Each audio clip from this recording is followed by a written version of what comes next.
मसीहा। मसीहा कौन होता है? ज़्यादा मुश्किल नहीं है, मैं बताता हूँ। मसीहा वो होता है जो भले ही आपसे मिला हो या ना मिला हो, जो भले ही आपको जानता हो या ना जानता हो, पर वो आपकी लाइफ में एक ऐसा इन्फ्लुएंस छोड़ जाता है जो आपकी ज़िंदगी बदल देता है। वो एक ऐसा इम्पैक्ट छोड़ जाता है जो आपको हमेशा याद रहता है। महेंद्र सिंह धोनी एक ऐसा नाम जिसको अपने आप में किसी व्याख्या की ज़रूरत नहीं है, एक ऐसा नाम जिसे किसी डेफिनिशन की आवश्यकता नहीं है। पर असल में बहुत लोगों का मानना है कि MS धोनी को महान मेनली 3 ही चीज़ें बनाती हैं। पहला, प्रेशर में खुद को काम एंड कंपोज्ड रखना। दूसरा, उनकी फिनिशिंग स्किल्स। और तीसरा, उनकी कप्तानी की काबिलियत जो पूरी दुनिया के लिए मिसाल है। पर मैं इन सब से ऊपर भी एक चीज़ मानता हूं जो असल में उन्हें इतना महान बनाती है, वो है उनका उस पिच में सिर्फ मौजूद होना।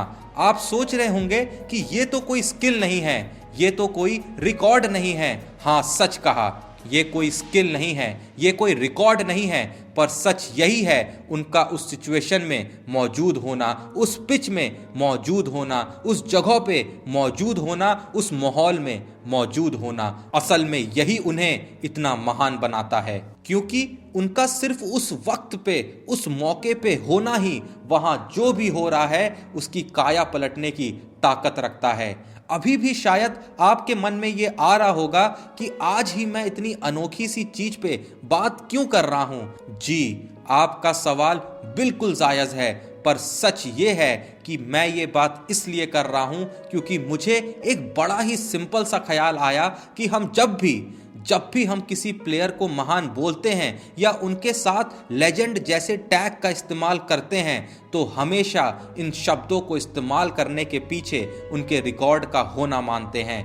पर इससे उठ के भी एक चीज़ होती है जो असल में उन्हें महान और लेजेंड जैसे शब्दों के काबिल बनाती है। रिसेंटली अश्विन के चैनल पे युजवेंद्र चहल ने एक बड़ा ही कमाल का स्टेटमेंट दिया जिसने मेरी इस सोच को और मजबूत कर दिया, जिसने इस बात का मुझे प्रमाण दे दिया कि धोनी को धोनी असल में उनकी यही खूबी बनाती है।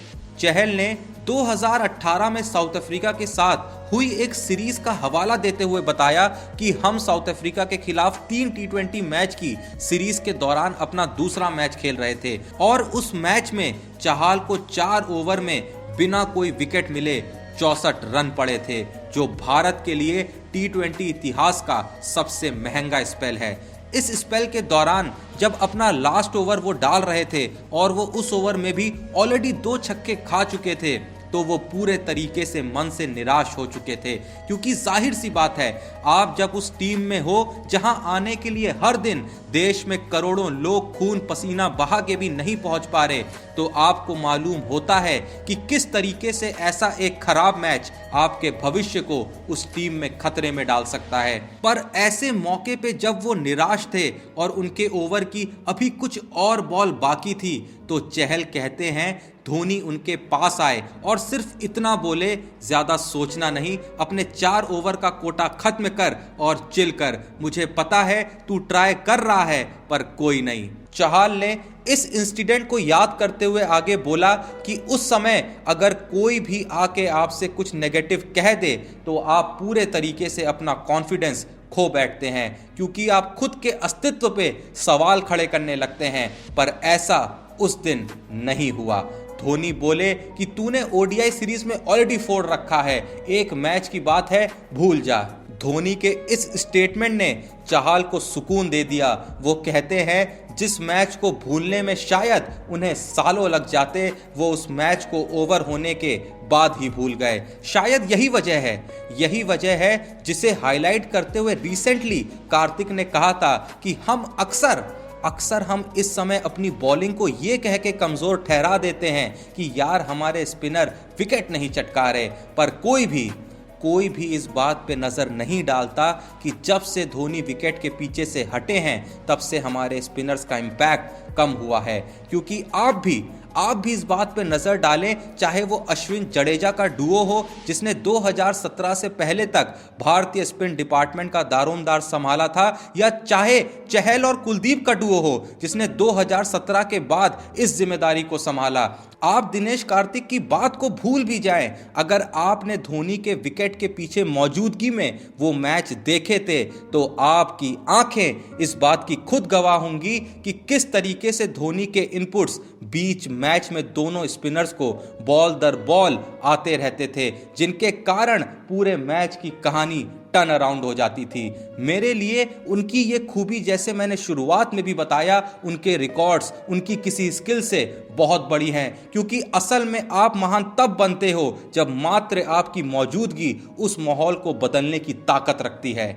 इस बात का एक और ऐसा सबूत है जो कल ही एक दिग्गज श्रीलंकन प्लेयर के द्वारा मिला, जो मेरी इस बात को और ज्यादा मजबूत कर देगा और फिर से आपको धोनी के सम्मान में आप जहां भी हैं वहीं खड़ा कर देगा, क्योंकि ऐसी बात सामने काफी मुश्किल से आती है। और ये क्या बात है और किस प्लेयर के द्वारा आई है वो बताने से पहले मैं बताना चाहूंगा आपको गेम्जी के बारे में, क्योंकि अगर अभी तक आपने नीचे दिए गए डिस्क्रिप्शन में लिंक से ऐप नहीं डाउनलोड किया है तो कर लें, क्योंकि असल में आपको क्रिकेट की कितनी नॉलेज है वो आप यहां पे अपनी टीम बना के दिखा सकते हैं और साथ ही साथ लाखों रुपए भी अर्न कर सकते हैं। यहां पे कंपटीशन काफी कम होता है तो आपके जीतने की चांसेस भी उतनी ज्यादा हो जाती हैं। यह बताने की जरूरत नहीं है कि यहां सबसे बड़ा फायदा यह है कि अगर आप फर्स्ट इनिंग में टीम बनाना भूल भी जाते हैं तो सेकंड इनिंग में टीम बना सकते हैं, दूसरी इनिंग में भी भूल जाएं तो 5-5 ओवर के लाइव फैंटेसी भी खेल सकते हैं। और फैंटेसी गेम्स के अलावा यहां 8 बॉल पूल, लूडो, कैरम और क्रिकेट जैसे कई ऐसे गेम्स हैं जिन्हें आप लाइव खेल के लाखों रुपए अर्न कर सकते हैं। बाकी प्रैक्टिस के लिए भी आप जितना चाहे ये गेम्स फ्री में खेल सकते हैं, तो जाएं और अभी चेकआउट करें। तो अब अगर बात करें उस श्रीलंकन प्लेयर की जिसने MS धोनी की इसी खूबी को उजागर करते हुए बड़ी ही शानदार बात कही, वो है थिसारा परेरा। परेरा ने बताया कि आज तक मैं कई कप्तानों के अंडर खेला, पर जो इन्फ्लुएंस मेरे करियर में धोनी के अंडर रहा वो किसी के अंडर नहीं रहा, क्योंकि उन्होंने सिखाया कि सिचुएशन जो भी हो अपने नेचुरल गेम को कभी चेंज नहीं करना। परेरा ने यह भी बताया कि 2016 में जब वे धोनी की कैप्टेंसी के under rising Pune super giants के लिए खेल रहे थे और एक मैच में हमारी टीम के 35 रन पे 5 विकेट आउट हो चुके थे और मैं जब क्रीज पे गया तो धोनी मेरे पास आए और बोले कि टीपी चलो बस बैटिंग करते हैं। वो कहते हैं उन्होंने जब पहली बॉल खेली तो उसे प्लेस कर दिया तो धोनी आए और फिर से बोले कि ये क्या कर रहे हो, तो मैंने जवाब दिया कि मैं बस बॉल देख रहा था। इस पे धोनी ने जवाब दिया कि नहीं, मैंने तुम्हें इसलिए टीम में पिक करा है कि तुम बॉल को कितनी भी दूर तक मार सकते हो, तो जाओ और फोड़ो। उस एक बॉल के बाद परेरा ने 18 बॉल पे 40 रन ठोक दिए, जिससे पूरा मोमेंटम अपोजिशन की तरफ से वापस खींच लिया गया। वो कहते हैं जहां हम एक वक्त 35 रन पे 5 विकेट पे थे, पर मेरी तेज पारी की वजह से धोनी उस मैच में लास्ट ओवर तक रहे और टीम को 180 का स्कोर पार करा दिया। ये उदाहरण फिर से धोनी की इस खूबी को दर्शाता है कि अच्छा प्लेयर लेने में और प्लेयर को लेके उसे अच्छा बनाने में जमीन आसमान का अंतर होता है। इस कहानी के ऐसे कई उदाहरण हैं जो मैं अभी बताऊंगा तो वीडियो शायद चलती जाएगी पर उदाहरण खत्म नहीं होंगे। तो बाकी के उदाहरण हम कभी और किसी और वीडियो में कवर करेंगे। बाकी अगर आपको ये वीडियो पसंद आई हो और आप अगर मेरी बात से एग्री करते हैं तो वीडियो को एक लाइक जरूर दें और आपका क्या कहना है उनकी इस खूबी के बारे में कमेंट में जरूर बताएं। और अगर अभी तक आपने हमें इंस्टाग्राम पे जोशी तो बोलेगा पे फॉलो नहीं करा है तो जाएं फॉलो करें, #क्रिकबाजी लिख के अपने सवाल भेजें जो हम अपने दूसरे चैनल जोशी तो बोलेगा पे आपके नाम के साथ फीचर कर आपको जवाब देंगे। और चैनल को सब्सक्राइब नहीं करा है तो याद से कर लें ताकि ऐसी ही वीडियोस आपको आगे भी मिलती रहें। बाकी मिलते हैं अगली वीडियो में, तब तक के लिए जय हिंद, धन्यवाद।